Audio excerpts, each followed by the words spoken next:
হাতে টাচ করলে আমায়, এটা তো অনেক দিন আগে থেকেই আর আমার নেই। যেটা আমার নয় সেটা আমাকে দিয়ে আমাকে আর অপরাধী করে দিও না। গরিমা,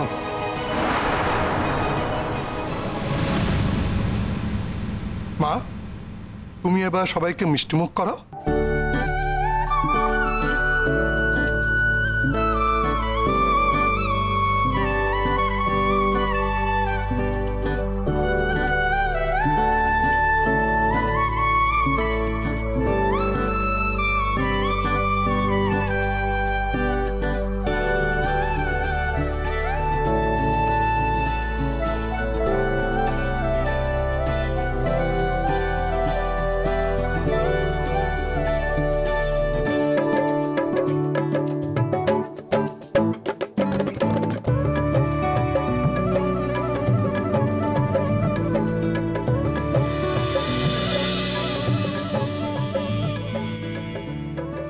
যাক, মেঘনা আমাদের মুখ রেখেছে।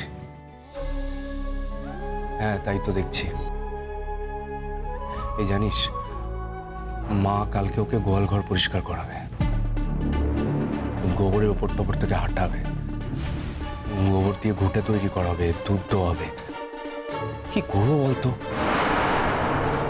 এই উনি যদি আপত্তি করে তাহলেই তো হয়ে গেল, তাহলে তো আবার। আমার কি মনে হয় বলতো, মেয়েটা চূড়ান্ত বিপদে পড়েই এখানে রয়ে গেছে।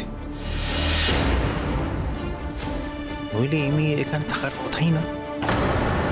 ও কিচ্ছু আপত্তি করবে না, ওর কোনো উপায়ই নেই। তুই অত ভাবিস না, তুই বাড়ির লোকের কাছে ছেড়ে দিয়েছিস, ছাড়াই থাক, ও ঠিক ম্যানেজ করে নেবে। তাই যেন হয়।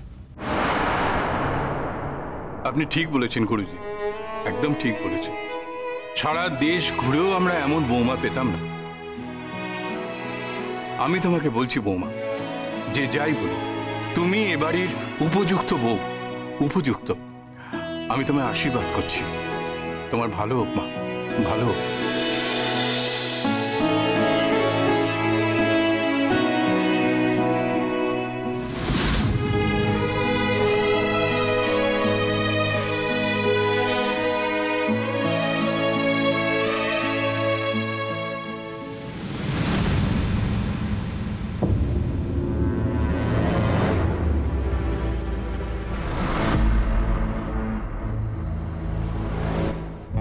তাহলে তুমি গরিমাকে এই অবস্থায় রেখে বাড়ি থেকে বেরিয়ে যাচ্ছ?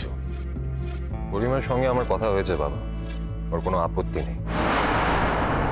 বাদশা, গরিমা কিছু বলছে না বলে তোমাকে এইভাবে হুট করে চলে যেতে হবে? তোমরা নিজেদের ব্যাপারে ভাবো না মা, আমার ব্যাপারে এত ইন্টারফেয়ার করতে যাচ্ছ কেন? বাদশা, শেষ পর্যন্ত এই কথা শুনতে হলো তোমার কাছ থেকে যে তোমার জীবনে আমরা ইন্টারফেয়ার করছি। করছো তো বটে, এতদিন ধরে তো করে এসেছো, আর দয়া করে করো না প্লিজ। বাদশা, তুই তো জানিস যে মেয়েটা অসুস্থ, ও বলেছে বলে তুই চলে যাচ্ছিস। এরকম অবস্থায় মেয়েরা এক্সপেক্ট করে যে তার স্বামী তার কাছাকাছি থাকবে। যদি তোমরা একসাথে যেতে তাহলে কিছু একটা মানে দাঁড়াতো। তোমার বন্ধু বিদেশ থেকে এসেছে, তার বউয়ের একটা কোনো অনুষ্ঠান হচ্ছে, সেখানে তোমায় যেতেই হবে, এটার তো কোনো মানে আমি বুঝতে পারছি না। কি ব্যাপার বলো তো? ব্যাপারটা একটু অদ্ভুত না? অদ্ভুত তো বটেই। এই অনুষ্ঠানটাতে না গেলে কি এমন হতো? দেখো দেখো তনুশ্রী, সবকিছু ঠিকঠাক করার পরে আমাদের জানাচ্ছে। আমাদের মতামতের কোনো দাম নেই তোমার কাছে? ভেবেছিলাম গরিমা হয়তো আপত্তি করবে, তাই কিছু বলিনি। কিন্তু আমি একটা জিনিস বুঝতে পারছি না, মানে আমার লাইফ, আমার ব্যাপারে তোমরা এত বেশি মাথা ঘামাতে যাচ্ছ কেন? প্রত্যেকে বলতে কার কথা বলতে চাইছো বাদশা? আমি কেন মাথা ঘামাচ্ছি এটাই বলছো তো? হ্যাঁ, তুমি কেন মাথা ঘামাচ্ছ আমি সেটাই বলতে চেয়েছি। আমার ব্যাপারে এত ইন্টারফেয়ার কেন করতে যাচ্ছ? আমি কোন বন্ধুর সঙ্গে দেখা করতে যাবো কি যাবো না সেটা কি তুমি ডিকটেট করে দেবে মেম সাহেব? এর আগে আমিও তো তোমাদের বলেছি, তোমাকে আর দাদা ভাইকে বলেছি, জেঠুমনি আর বড় মাকে দেখো না তোমরা। তোমরা কি আমার কথা শুনেছো? গুরুত্ব দিয়েছো? দাওনি? না না, আমি বুঝতে পারছি না যে বাদশা এইসব কথা তোলার এখন কি মানে। সেটা যতদিন বুঝতে পারছিস না ততদিন আমার ব্যাপারে ইন্টারফেয়ার করতে আসিস না। আমার একটা কথা রাখবি বাদশাহ? হ্যাঁ বলো বড়মা। বলছি কি, তুই আমাদের ব্যাপার নিয়ে রাজাকে কিছু বলিস না। আমি চাই না যে রাজা আমাদের জন্য কিছু করুক। ও করলেই বরঞ্চ না আমাদের অস্বস্তি হবে রে। আমি ওর মা, ও যদি বিপদে পড়ে, ভগবান না করুক যদি বিপদে পড়ে, তখন নিশ্চয়ই ওর পাশে থাকবো। কিন্তু আমি চাই না যে আমাদের সুখে দুঃখে ও আমাদের পাশে থাকুক। এই কথা কেন বলছো বর্দি? এখন তো তোমার সুখের প্রাণ গড়ের মাঠ। এরকম সুখ তোমার জীবনে আগে কখনো ঘটেছিল বলো তো? এসেছিল কখনো এরকম সুখ? এই তো একটু পরেই তোমার মেয়ে জামাই চলে আসবে, এসেই তো আমাদের উপরে ছড়ি ঘোরানো শুরু করবে, আর তখনই আমাকে ঢুকে যেতে হবে রান্নাঘরে, আর তুমি দারুণভাবে আরাম করবে, তাই না? তোদের তো এরকম অবস্থা ছিল না। তোদের এরকম অবস্থা হলো কেন যে একটা বস্তির ছেলে এসে তোদের ওপর ছড়ি ঘুরিয়ে তোদের রান্নাঘরে পাঠিয়ে দেবে? কেন এরকম হলো সেটা বসে বসে ভাব মেজ। এরকম দিন কি করে হলো, কার জন্য হলো তা কি আমরা জানি না, কিন্তু আমার দিন যখন ফেরত আসবে তখন সেটা নিতে পারবে তো। দেখো মেজ ঠাকুরপো, আমাকে এসব বলো না। লালন এলেই তো তখন ওর সামনে হাত জোর করে বসে থাকবে। আমি এসবের মধ্যে নেই, এসব কথা শুনতেও চাই না। তোমাদের মধ্যে হয়েছে, তোমরা তোমাদের নিজেদের মধ্যে মিটিয়ে নাও, আমাকে কিছু বলো না। বলবো বলবো, দরকার হলে 100 বার বলবো।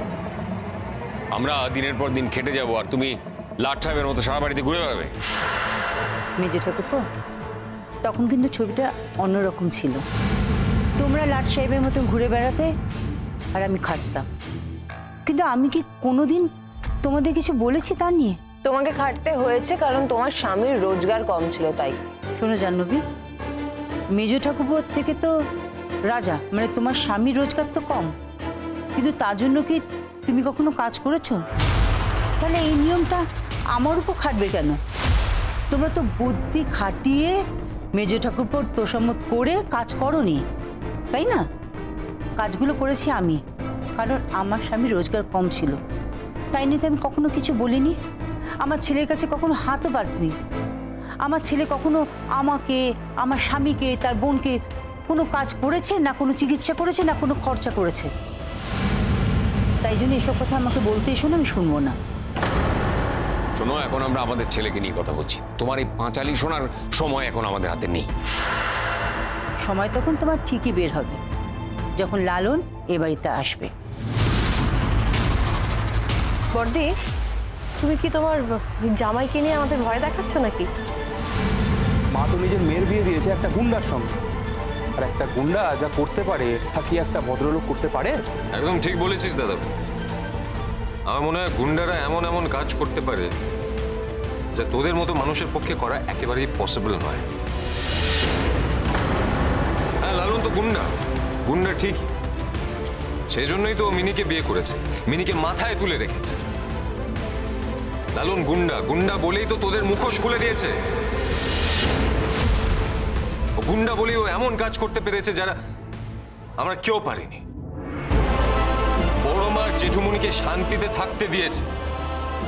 ফ্র্যাঙ্কলি স্পিকিং, আমার মনে হয় না গুন্ডা হওয়াটা অনেক অনেক বেটার, কারণ গুন্ডারা অনেক কিছু পারে, কোট আনকোট, যা ভদ্রলোকেরা পারে না।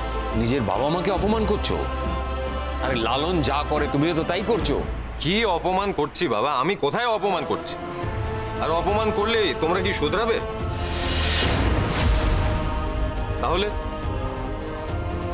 আমার ভাগ্যটা খারাপ, আমার নিজের ওপর আমার খারাপ লাগছে যে আমার মা বাবা এরকম। আমি কখনো নিজের মুখ তুলে আয়নার দিকে তাকাতে পারি না। আমি লজ্জায় মরে যাই। আর বাইরের লোকেরা কি বলছে সেটা তো ছেড়েই দাও, আমি তো নিজের দিকে আয়নায় তাকাতেই পারি না। থাক, এই কথাগুলো থাক। এখন তোমাদের এই কথাগুলো বলে কোনো লাভ নেই, তোমরা কিছু বুঝবেও না, বোঝার চেষ্টাও করবে না।